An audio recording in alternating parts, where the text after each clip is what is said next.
En los primeros años de la Gran Cruzada, cuando el imperio de la humanidad aún creía en la posibilidad de la unión pacífica, los lobos espaciales fueron enviados a mundos lejanos no solo como conquistadores, sino como jueces y ejecutores de la voluntad del emperador. Antimon era uno de esos mundos.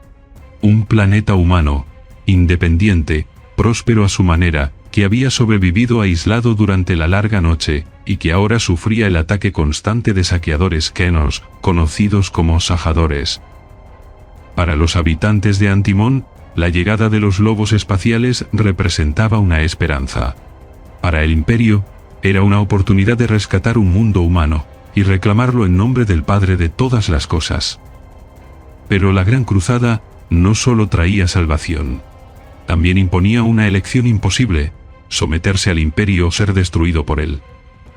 En este contexto, el Jarl Bulbai y su manada se ven atrapados entre la guerra contra el enemigo alienígena y un conflicto más profundo, uno que enfrenta el deber, el honor y la obediencia absoluta a una verdad incuestionable.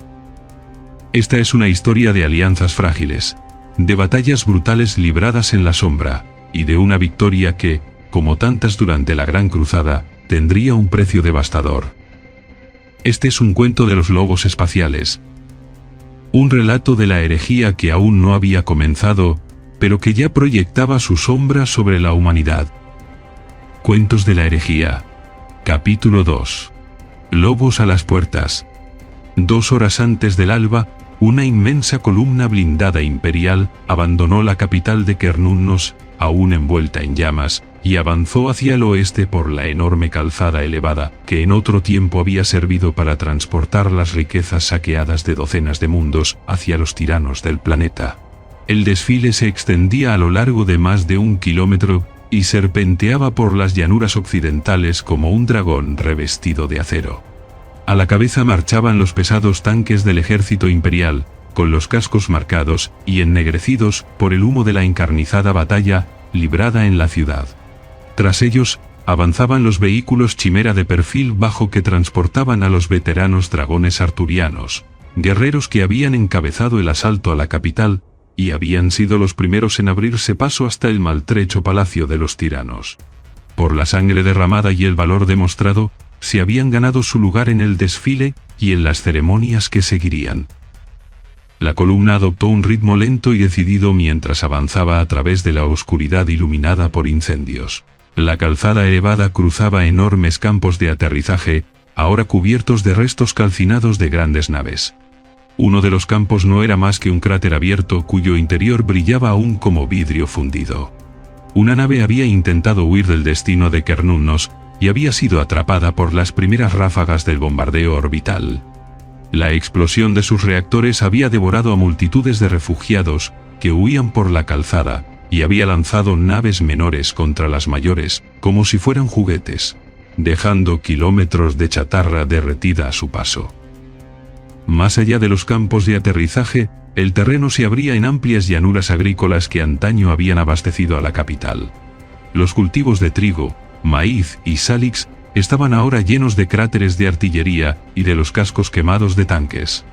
Manadas de carroñeros se movían entre los restos, atraídas por el olor a carne abrasada. Aquí y allá yacían los cuerpos destrozados de las máquinas de guerra bípedas de los tiranos, con las extremidades perforadas por cañones láser y los pechos reventados en dentadas flores metálicas. Desde las torretas, los comandantes de los tanques barrían los campos con magnoculares y cañones mientras vislumbraban figuras furtivas de hombres, mujeres y niños que huían aterrados entre las ruinas.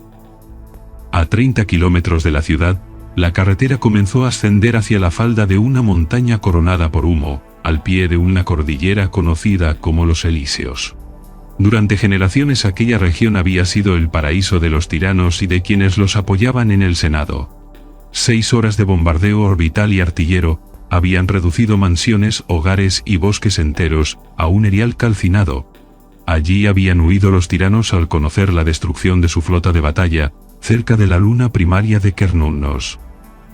En las profundidades de los Elíseos se ocultaba una cámara legendaria, construida durante la era de los conflictos para proteger a la élite planetaria de los horrores de la disformidad, Con el paso de los siglos, aquella cámara se había convertido en una fortaleza inexpugnable, una ciudadela capaz de resistir los fuegos del mismo Armagedón. Guiada por mapas orbitales, la columna avanzó por pueblos derruidos y mansiones destrozadas, subiendo por carreteras agrietadas, hasta alcanzar una meseta artificial pavimentada con ferrocemento. Restos de ornitópteros militares yacían dispersos junto a los cadáveres carbonizados de sus tripulantes. En el extremo occidental, protegida por una cornisa de granito quemado, se alzaba una imponente puerta de metal liso, incrustada en la montaña. Los vehículos se desplegaron siguiendo una rutina meticulosamente ensayada.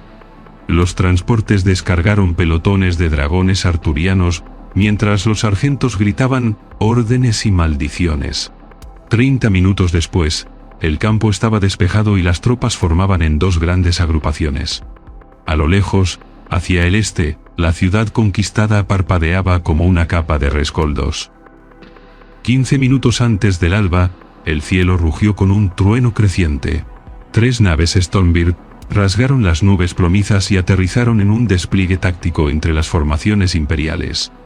Las rampas descendieron con un siseo hidráulico, y el resplandor carmesí de los faros de batalla reveló las siluetas de gigantes acorazados. Los dragones arturianos se pusieron firmes cuando los lobos del emperador descendieron a la meseta. Guerreros de la Sexta Legión, superhombres de armadura Mark II cruzada, con pieles de oso y lobo sobre los hombros, fetiches arcaicos en los petos y armas de guerra colgando de la cintura. Incluso los veteranos humanos bajaron los ojos a su paso. Los lobos se desplegaron en abanico, escudriñaron la zona con ojos biónicos y finalmente alzaron sus armas en saludo. Entonces descendió Bulbai, señor lobo, de la 13ª Gran Compañía y comandante de la 954ª Flota Expedicionaria, seguido por los paladines de su Guardia del Lobo.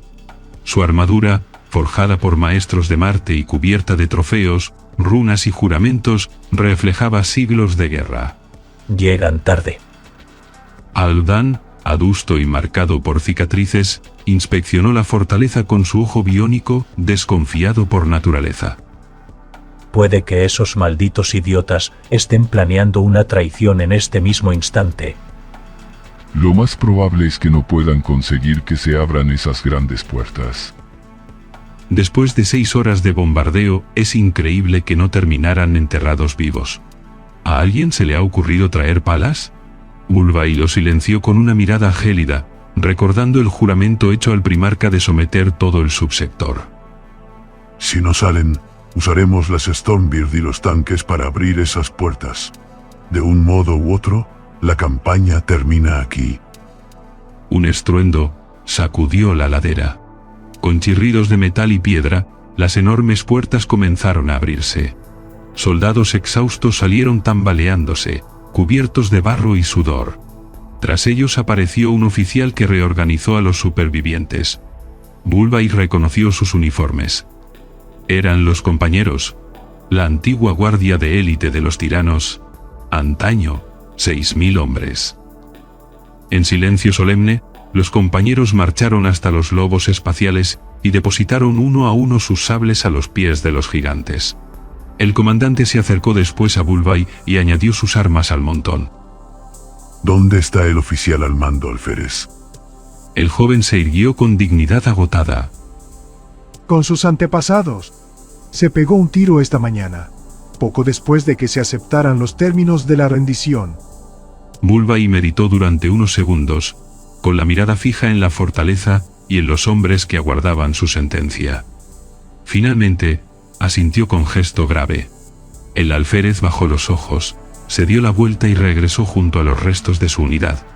Inspiró profundamente, como reuniendo el poco valor que le quedaba, y dio una orden brusca. Los compañeros supervivientes se hincaron de rodillas al unísono y apoyaron la frente contra el ferrocemento frío de la meseta. Así dio comienzo la antigua y solemne ceremonia de rendición de su pueblo. Los primeros en avanzar fueron los esclavos. Vestían túnicas rasgadas, empapadas de sangre seca y suciedad.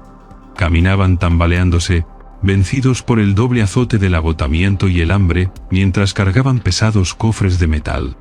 Uno tras otro se acercaron a los temibles gigantes acorazados, y depositaron los cofres a sus pies.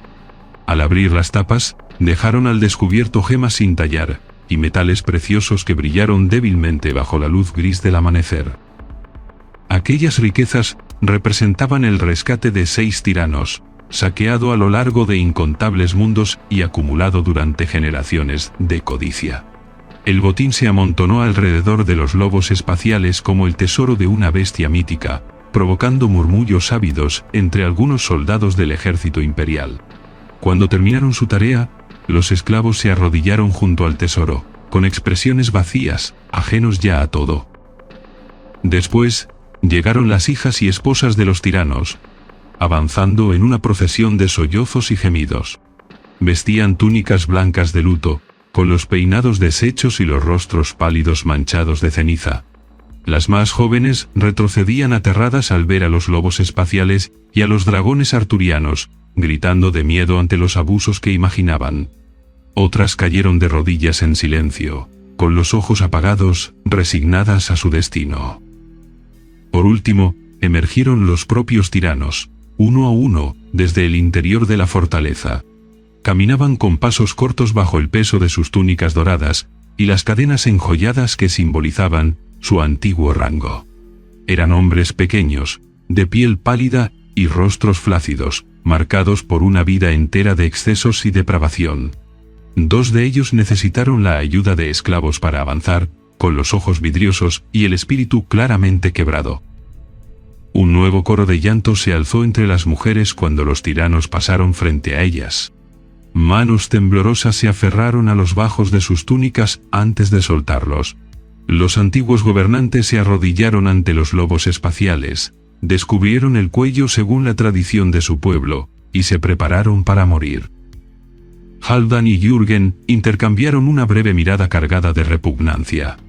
Bulbai dio un paso al frente, empuñando con soltura el hacha en su mano derecha. Se alzó ante los hombres arrodillados como una divinidad vengativa, observándolos uno a uno con frialdad implacable. Así que nos volvemos a encontrar, tal como os dije que ocurriría. El señor Lobo recordó su visita años atrás al Palacio de Cristal y Acero, cuando había llevado el mensaje del emperador, y había sido humillado y expulsado. Su voz resonó cargada de furia contenida, mientras enumeraba la destrucción de sus flotas, ejércitos, ciudades y linajes. Ya no sois tiranos. Habéis sido derribados, y me he asegurado de que ni vosotros, ni vuestros descendientes, volváis a alzaros jamás. A una señal de Bulbai, Halfdan y Jürgen avanzaron. Los derrotados gimieron y las mujeres gritaron, creyendo llegada la ejecución. Sin embargo, los lobos espaciales no desenvainaron armas. Arrancaron las cadenas de rango de los hombres temblorosos y las arrojaron al montón del tesoro, y después les desgarraron las ricas vestiduras, dejándolos desnudos y humillados. Si hubiera dependido de mí, esta montaña habría sido vuestra tumba. Pero el Padre de todas las cosas ha decidido otra cosa. Bulbai señaló el botín acumulado a sus pies. Esta riqueza pertenece a los mundos que saqueasteis. La usaréis para reconstruir lo que destruisteis. Gobernadores imperiales supervisarán cada uno de vuestros pasos. No me deis motivos para volver jamás. Lenta y deliberadamente, el señor Lobo bajó el hacha. El silencio se abatió sobre los derrotados, incapaces de comprender que sus vidas habían sido perdonadas. Antes de marcharse, Bulbai se volvió hacia los esclavos arrodillados junto al tesoro. Levantaos. Ya no sois esclavos. Desde este día sois ciudadanos del imperio. Mientras el Padre de todas las cosas viva, no doblaréis la rodilla ante ningún otro señor. Un destello de vida regresó a los rostros de los antiguos siervos, que comenzaron a ponerse en pie con cautela. Entre los nobles, una mujer joven rompió a llorar de alivio mientras los lobos espaciales se alejaban sin volver la vista atrás. Camino de la Stormbird, Halfdan expresó su disgusto por no haber acabado con los tiranos. Jürgen respondió que el subsector tardaría siglos en recuperarse. Bulbai sombrío, lamentó la destrucción causada por la arrogancia de unos pocos, pero reafirmó que la causa del emperador era justa y necesaria. Entonces apareció Johann, siervo personal de Bulbai, con noticias urgentes. 2 naves han llegado al sistema. Una portaba órdenes directas del primarca Lehman Roas. Toda la legión debe reunirse. Nuestro destino es próspero. La noticia dejó a los lobos en silencio. Johann añadió que los exploradores habían detectado transmisiones humanas procedentes de un mundo aislado, ahora accesible gracias a la retirada de las tormentas de la disformidad. Aunque Halfdan y Jürgen sugirieron ignorarlo, Bulbai decidió investigar. Desde la barcaza de combate Lobo de Hierro, observó un planeta sin nombre, devastado por la radiación y antiguas guerras, con apenas unas pocas regiones verdes y las ruinas de una ciudad olvidada. Con una pequeña guardia del lobo como escolta, Bulbai descendió hacia la superficie. Mientras existiera la humanidad, ningún mundo podía ser abandonado a su suerte. El señor lobo permanece unos instantes más observando el hololito, analizando las extensas llanuras muertas que rodean la ciudad en ruinas. Finalmente, mueve la cabeza con gesto dubitativo, incapaz de reconciliar lo que ve con ningún patrón bélico conocido. Si esto fue una guerra muy extraña. Señala la devastación que se extiende miles de kilómetros, tanto al norte como al sur, regiones que jamás habrían podido sostener vida humana, incluso en condiciones normales. No hay cráteres, ni restos de vehículos, ni fortificaciones derruidas, ni posiciones defensivas abandonadas. Nada que indique un conflicto militar convencional. La expresión de Halfdan se ensombrece mientras escucha, y su ojo biónico emite un leve repiqueteo al reajustar el enfoque.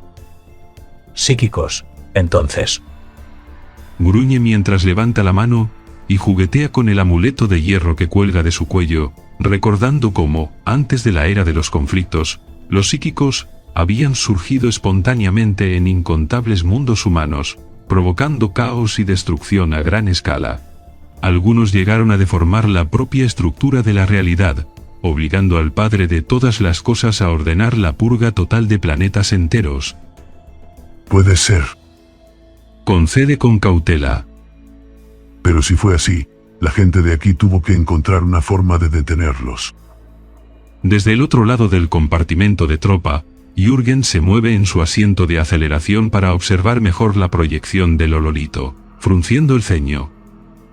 Todavía está por ver si un psíquico podría sobrevivir a una explosión atómica.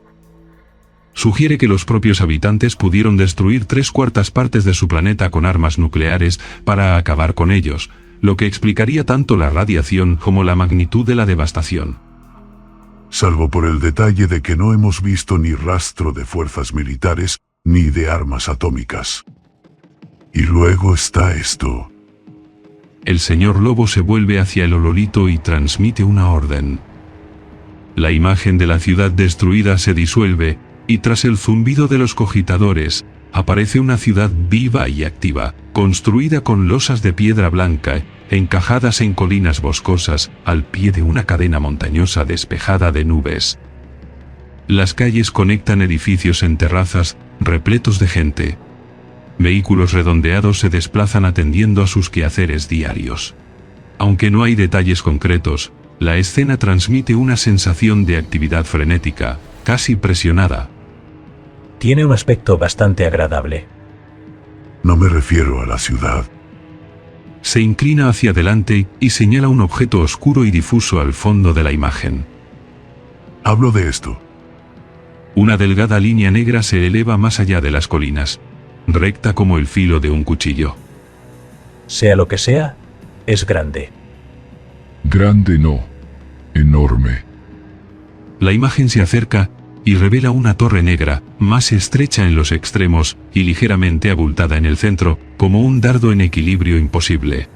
Su superficie mate es tan oscura que parece devorar la luz, y su silueta está salpicada de cornisas y hornacinas diminutas. Tiene más de 5.000 metros de altura. Explica que nadie a bordo del Lobo de Hierro puede datarla ni identificar el material del que está hecha. Los sacerdotes de hierro coinciden en que ninguna mano humana podría haberla construido, y en que existe una torre idéntica en cada una de las 20 zonas habitables del planeta. ¿Estás seguro de que no hay psíquicos ahí abajo? Un psíquico capaz de construir algo así no se escondería. Y nuestros vuelos han interceptado transmisiones civiles. No hay rastro de actividad psíquica en ningún lugar del planeta. Halfdan señala que las torres se alzan siempre cerca de los núcleos de población, algo demasiado constante para ser una coincidencia. Bulbay admite compartir esa inquietud y afirma que tendrá muchas preguntas para el Senado planetario. Esto no me gusta nada. Gruñe. El primarca nos ha mandado llamar. Este mundo es insignificante comparado con lo que nos espera en Próspero. Halfdan coincide, recordando que su destino se halla muy lejos, al norte de la galaxia, y preguntándose qué beneficio real puede obtenerse en un lugar así. Para empezar, 120 millones de almas perdidas. Y el honor de nuestra compañía. Recuerda que el primarca los envió a someter todos los mundos del subsector, y que aún quedan semanas antes de reagruparse en Cernunnos. Mientras tanto, hay trabajo que hacer. Jürgen estudia a su señor durante largo rato antes de hablar, recordando los casi 300 años que han luchado juntos y sugiriendo que esta expedición obedece a algo más que al simple deber. ¿Desde cuándo nuestro deber es algo simple? Murmura mientras la Stormbird entra en la atmósfera del planeta envuelta en fuego y desciende hacia Oneiros, una ciudad fértil y extensa, rodeada de colinas verdes, viñedos y campos cultivados. El antiguo espacio-puerto se ha convertido en praderas. El aterrizaje provoca incendios en la hierba por el calor de los propulsores. Un reducido grupo de jóvenes elegantemente vestidos se aproxima como comité de bienvenida, mostrando asombro, miedo y desafío al ver a los astartes. Bulbay se presenta formalmente y es recibido por Andras Santano, hijo del presidente del Senado planetario, quien confirma que fue él quien habló previamente con el señor Lobo, y que el Senado lo recibirá de inmediato. Durante el trayecto por la ciudad, Bulbay percibe miradas furtivas, silencio tenso, y una población que parece prepararse para algo nefasto. Al llegar al edificio del Senado, una monumental estructura en espiral, observa tecnología avanzada, preservada desde antes de la era de los conflictos, y un legado cultural antiguo reflejado en estatuas de artistas, eruditos y guerreros. Por primera vez desde que abandonó Cernunnos, el señor Lobo duda de su decisión. Tal vez Jürgen tuviera razón. Tal vez este mundo oculte verdades que jamás debieron sobrevivir a la noche de la humanidad. Jürgen se acercó unos pasos a la estatua del espadachín y la examinó durante un largo momento, observando los detalles del arma y la postura marcial tallada en la piedra. Su comentario, pronunciado con una ligereza estudiada, sonó como una crítica al pasado guerrero de Antimón. Bajo aquella frivolidad, se ocultaba una acusación directa que no pasó desapercibida. András, que se disponía a guiar a la delegación a través de las grandes puertas ornamentadas del vestíbulo, se detuvo en seco. Tras un instante de silencio tenso, respondió con una frialdad cuidadosamente controlada, defendiendo la antigua tradición de los caballeros antimonianos, y recordando que habían sido los hijos e hijas de las casas nobles quienes protegieron el planeta durante milenios. Dejó claro que solo la voluntad del Senado había puesto fin a aquellas costumbres, y que sin ella aún perdurarían. El tono condescendiente de Jürgen, al disculparse, no hizo sino endurecer aún más la expresión del joven noble. András asintió con formalidad distante, cortó su respuesta a mitad de frase, y, sin añadir nada más, pidió a los lobos espaciales que lo acompañaran. Cuando András empujó las pesadas puertas del Senado, un torrente de ruido estalló sobre ellos. El sonido de decenas de voces discutiendo con furia llenaba la inmensa cámara. Halfdan, avanzando junto a Bulbay, preguntó si debían preparar las armas, medio en broma, medio con expectación. Bulbay negó con la cabeza y siguió adelante. El interior del edificio era majestuoso.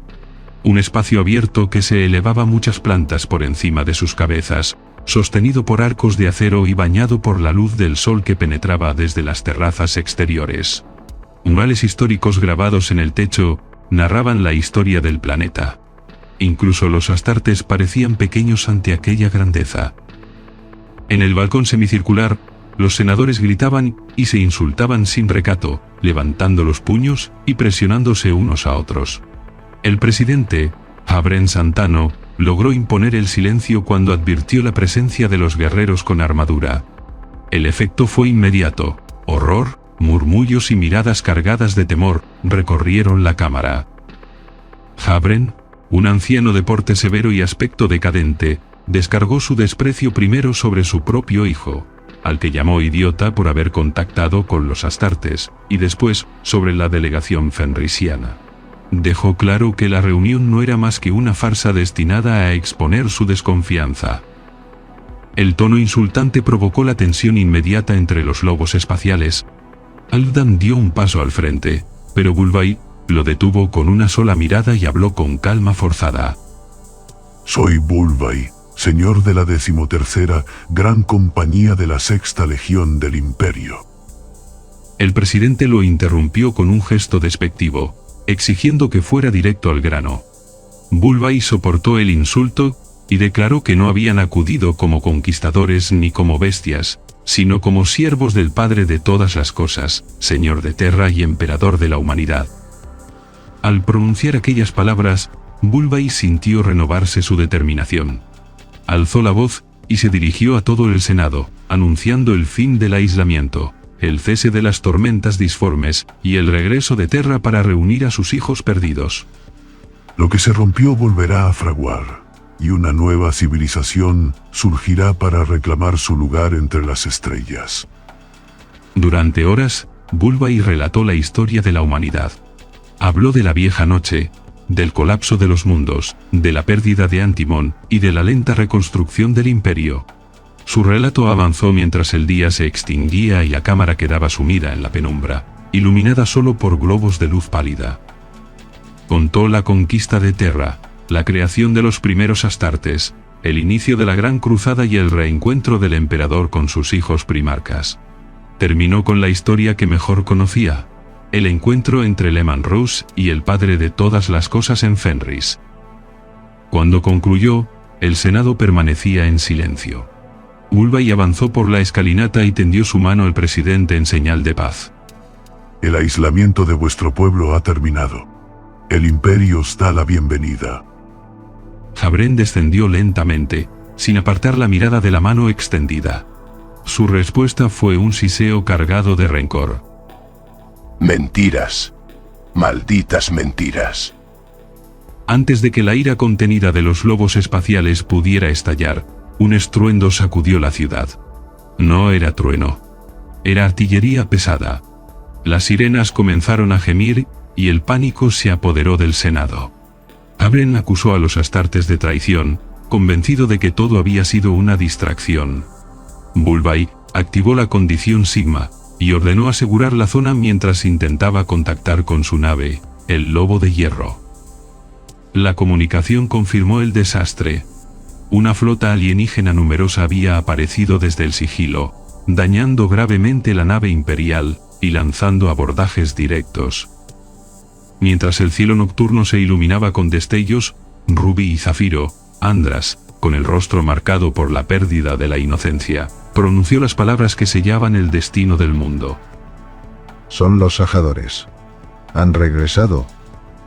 Ante la magnitud de la amenaza, Bulbai tomó la única decisión posible. Lobo de Hierro, salid de órbita y retiraos inmediatamente. La comunicación con la barcaza de batalla se rompe de nuevo bajo un aullido discordante de estática. Una voz, quizá la del oficial a bordo, grita algo antes de que la señal se degrade en ruido muerto. Por los dientes negros de Morkai. Ahora sí que está claro que nos están interfiriendo. Bulbai se detiene sobre la rampa, mientras su guardia del lobo se despliega a su alrededor. Halfdan se adelanta, con el rostro feroz contrastando con su tono formal. ¿Hasta qué punto es mala la situación? Bulbai observa la batalla orbital que ruge en el cielo nocturno. Tal y como están las cosas, la Lobo de Hierro no tiene ninguna posibilidad. Si consiguen salir de la órbita y obtener margen de maniobra, quizá puedan romper el contacto y retirarse.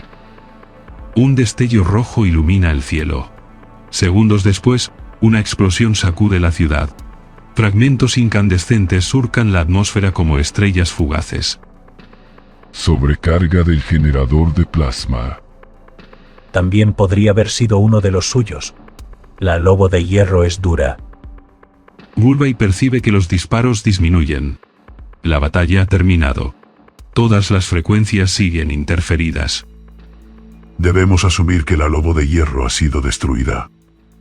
Más allá del cordón de lobos, Bullby ve a Andras, jadeante tras haberlos seguido sin que él lo advirtiera. Andras, ¿quiénes son esos sajadores? ¿Qué es lo que quieren? Andras relata cómo cada 7 años los sajadores llegan, cazan hombres, mujeres y niños, y disfrutan especialmente de los gritos infantiles. Explica que se los llevan a centenares para torturarlos. Cuando llegamos, los senadores discutían por la cuota.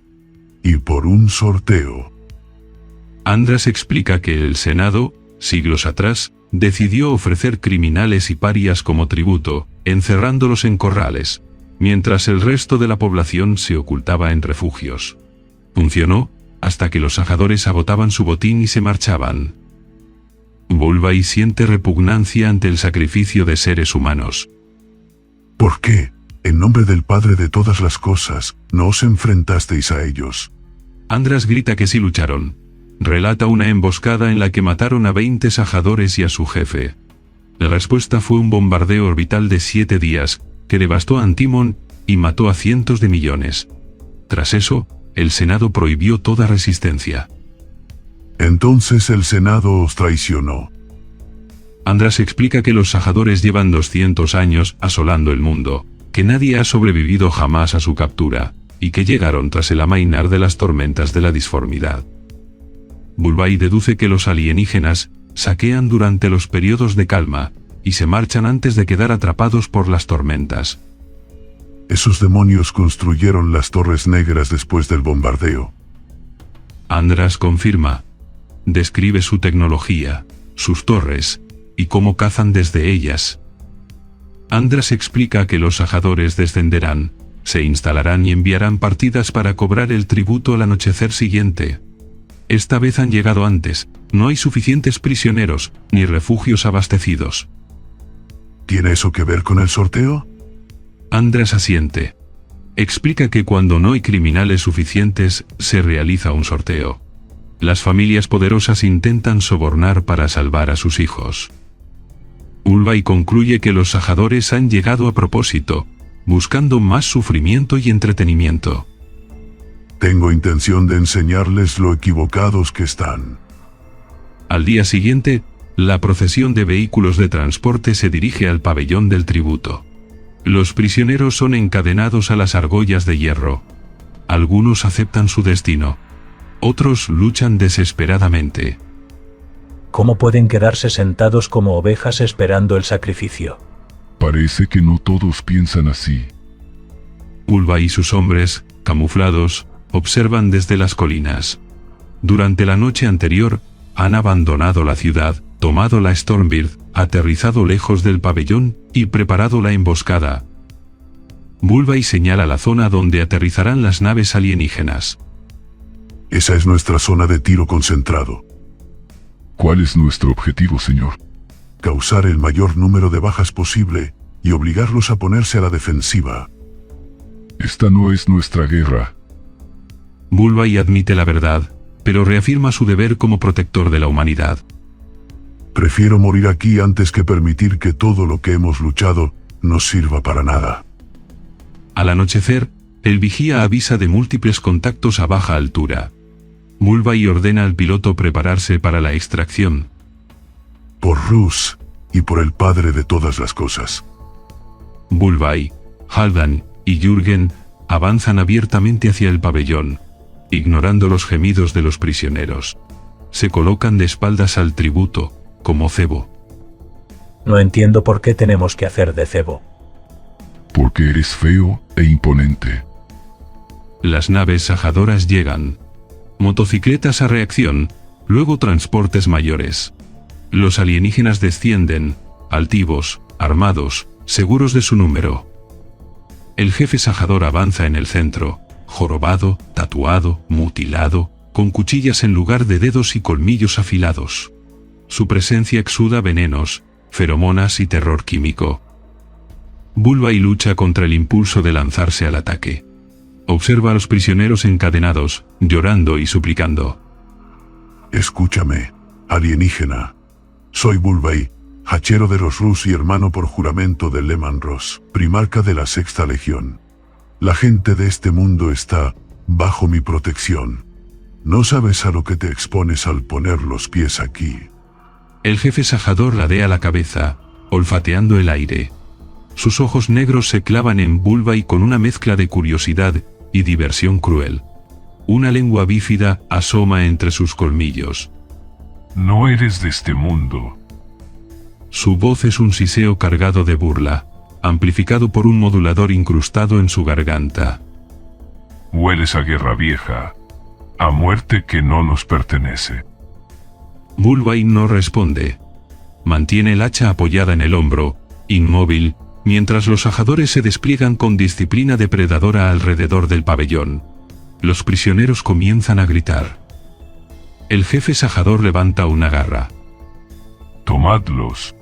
Que griten. En ese instante, Bulbai sonríe. Bulbai observó cómo los ojos del alienígena se ensanchaban con un placer febril, mientras su enjuta forma se agitaba de manera desquiciada, y sus labios escamosos se abrían dejando ver los dientes afilados. Sus grotescos guardaespaldas farfullaban y aullaban en una especie de danza violenta, imitando cada movimiento de su jefe, mientras éste rastrillaba sus cicatrices con las garras y desgarraba sus labios. Tú serás un bonito regalo para mi jefe. ¿Cómo se va a reír cuando oiga tus audaces palabras mientras arranca la carne de tus huesos? Tu sufrimiento será exquisito. Bulbai entrecerró los ojos, la fría mirada del señor lobo evaluando la criatura con precisión. ¿Así que no eres tú el jefe de esta vil horda? El alienígena soltó una risotada llena de flemas y asco, doblando sus dedos en cuchilla y entrechocándolos con un sonido metálico. Yo no soy más que un humilde servidor de Darrak-Shakar, arconte de la cábala del corazón aullante. Es él quien mantiene este mundo sujeto con sus garras, y yo solo cumplo sus órdenes. Bulbai asintió con lentitud, dejando que la frialdad de su presencia hablara por él. Entonces tú y yo no tenemos nada más de qué hablar. Con un movimiento tan rápido que apenas se percibió, Bulbai desenfundó la pistola de plasma de la cadera y disparó directo al cráneo del alienígena. La cabeza cayó mientras los lobos espaciales comenzaron un asalto sincronizado desde el bosque circundante, desatando una lluvia de volters sobre la masa compacta de invasores. Los proyectiles explosivos atravesaban las armaduras ligeras, detonando dentro de los cuerpos, arrancando brazos y piernas, y haciendo pedazos a los alienígenas en un espeluznante espectáculo de metralla. Misiles perforantes surcaron el aire, impactando contra naves de transporte enemigas y haciéndolas estallar en fuego y fragmentos. Los alienígenas chillaron y dispararon ciegamente sus rifles, mientras Jürgen y Halvan se unían al combate, abatiendo enemigos con precisión.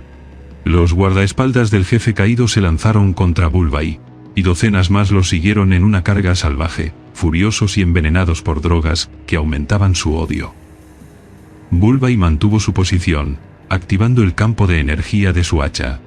Saltó al encuentro de la carga entonando una antigua canción de guerra, cortando brazos, partiendo cuerpos, desparramando tripas y decapitando enemigos uno tras otro.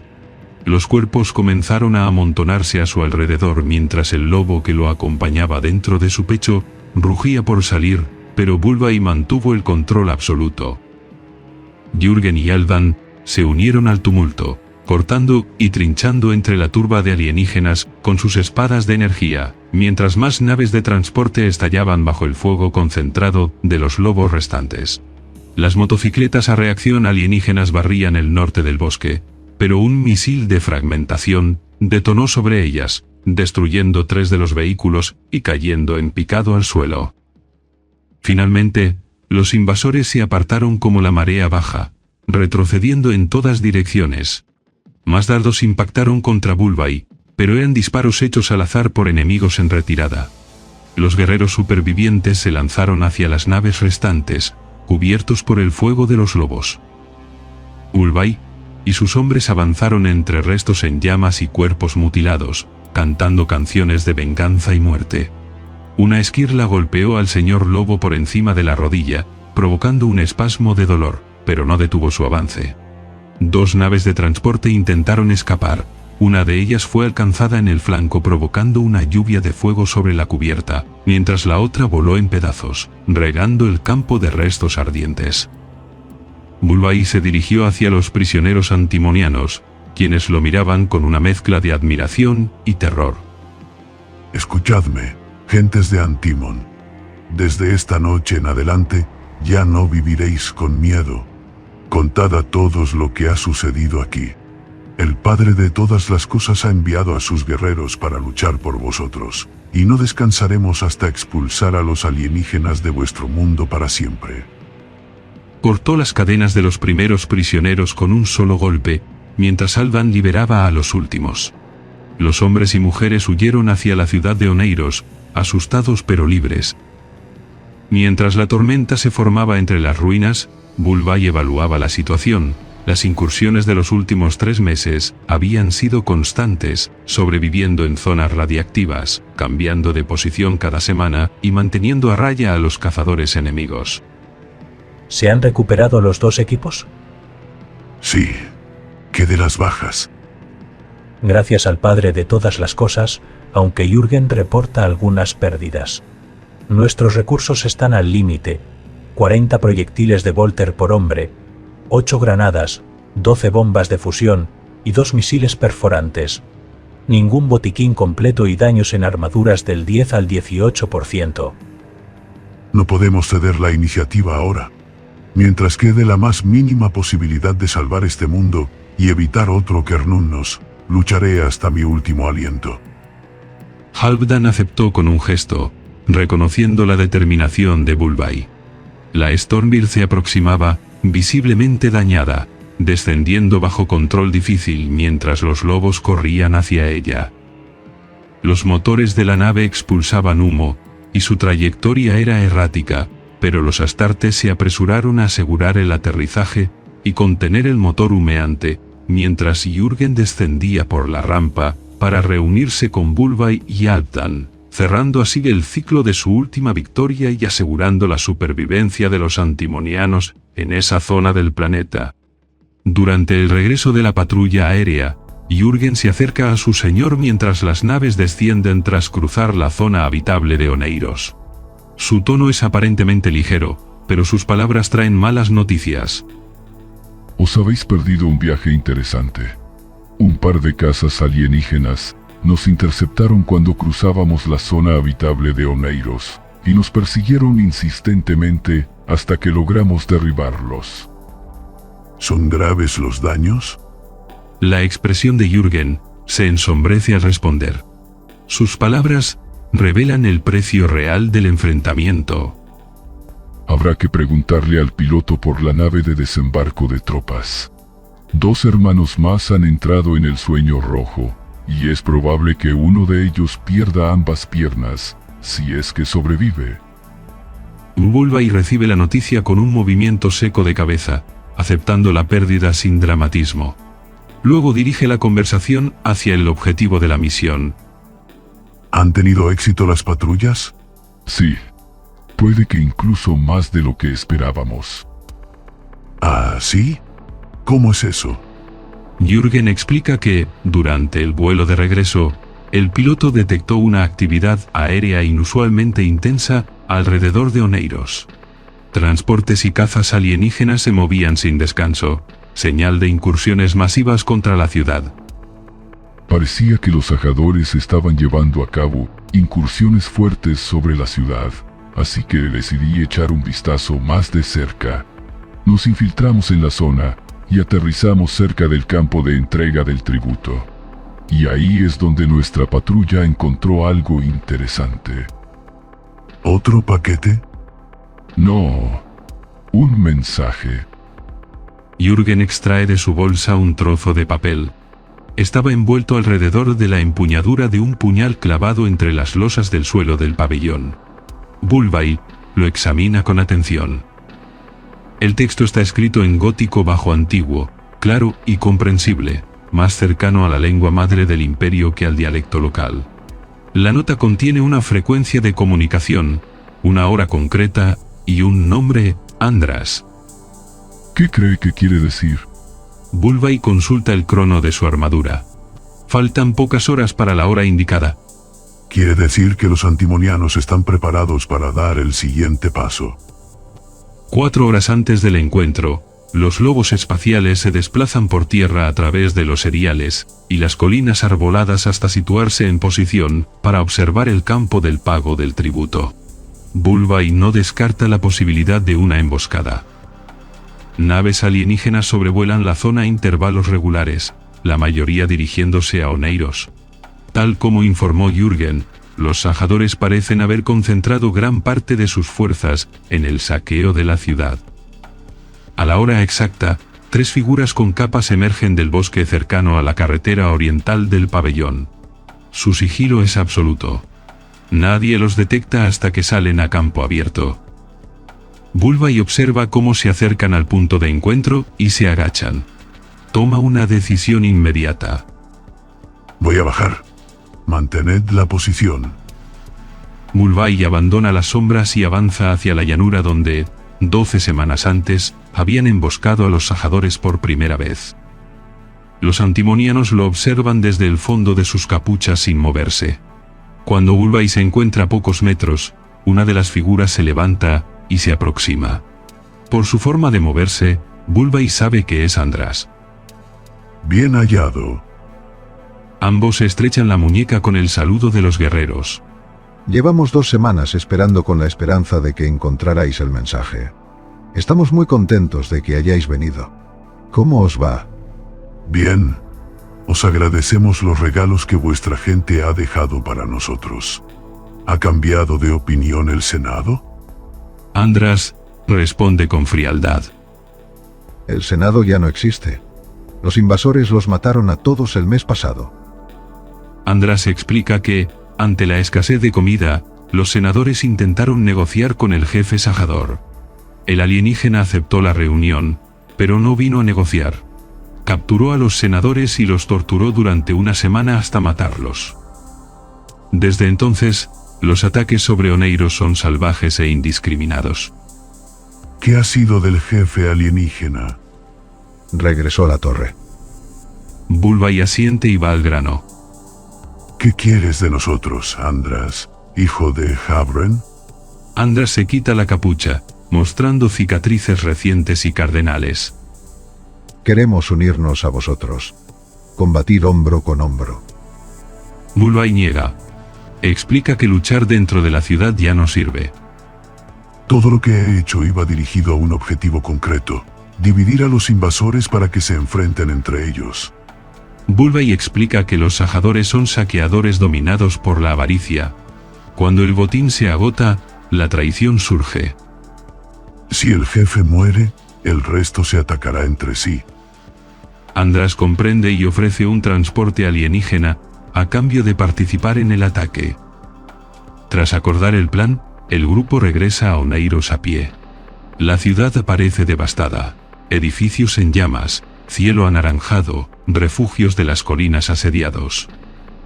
En una plaza cercana al Senado, descansan 4 transportes alienígenas, y unos 40 incursores. Andras deja a los lobos ocultos mientras prepara la distracción. Regresa con 8 guerreros, ahora ataviados con la armadura de escamas de la casta guerrera de Antimón. La distracción comenzará en 20 minutos. Mientras esperan, Bullby interroga a Andras. ¿Por qué desobedeciste al Senado y respondiste a mi mensaje? Andras confiesa que los sajadores capturaron a su madre y a su hermana cuando era niño. Su padre no se opuso. Me prometí que les haría pagar. Bulbay le pone la mano en el hombro. Y así será. La distracción comienza.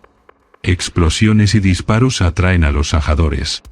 3 transportes despegan hacia el combate. Siempre dejan uno de reserva. Bulbay ordena el ataque.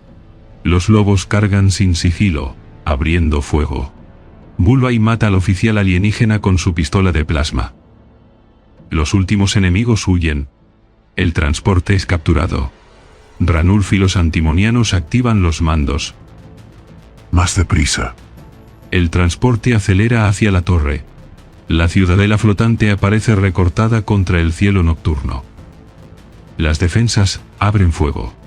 El transporte recibe impactos, pero logra alcanzar una plataforma de mantenimiento. El aterrizaje es brutal.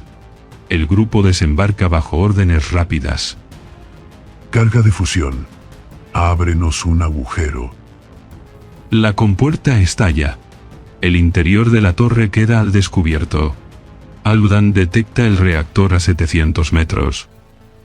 Busca la ruta más corta y no te detengas. Durante 20 minutos, los lobos avanzan por los corredores cristalinos de la torre, ejecutando a todo sajador que encuentran, mientras el brillo púrpura de la estructura envuelve la danza de la muerte.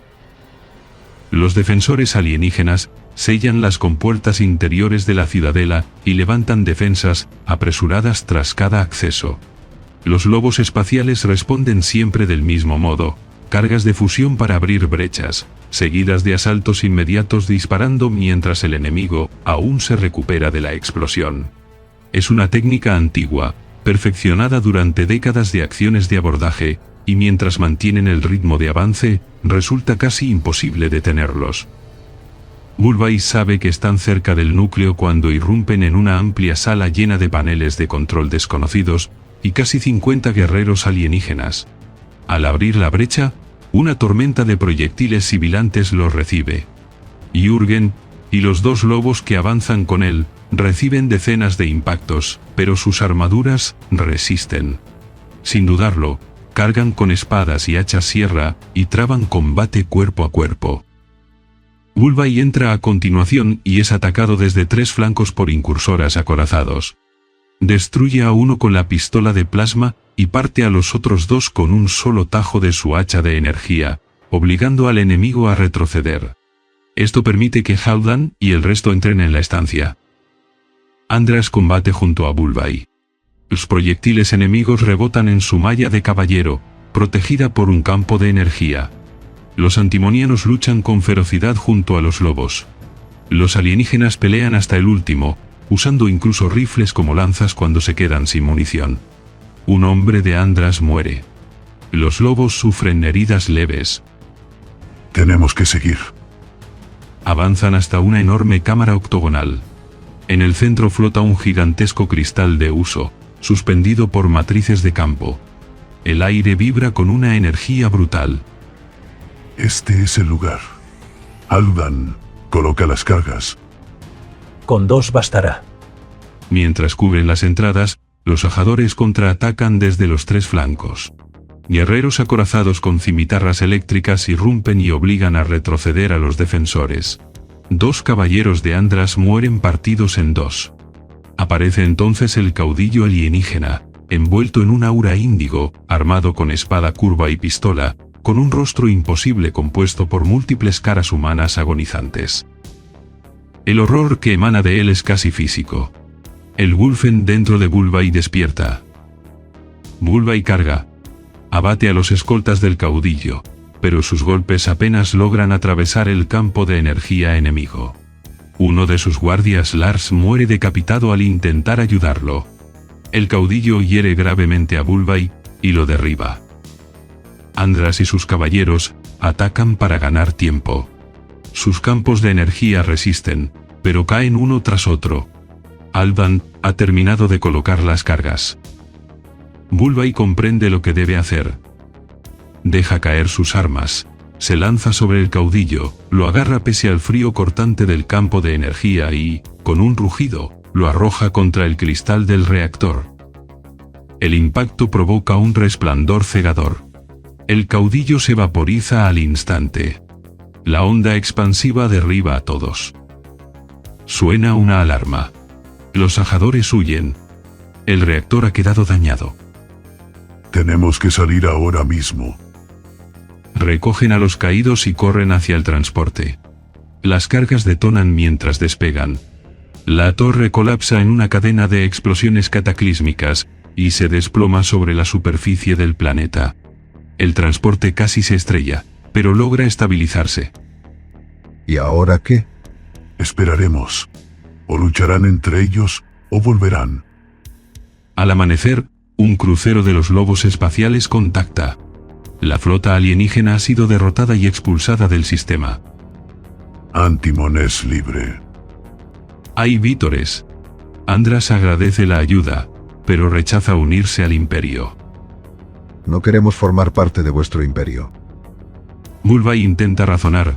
Explica la necesidad de unidad, el deber para con el padre de todas las cosas. Le ofrece la mano. Antimon formará parte del imperio, de un modo u otro. Andras se niega. Si es necesario, lucharé contra ti. Mulvay acepta la decisión con tristeza. Que así sea. El hacha desciende. Andras muere sin ver el golpe. Los Volteres acaban con sus caballeros.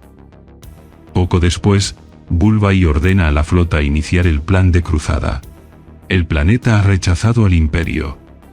Mientras los habitantes celebran su liberación, las primeras bombas comienzan a caer sobre Antimon.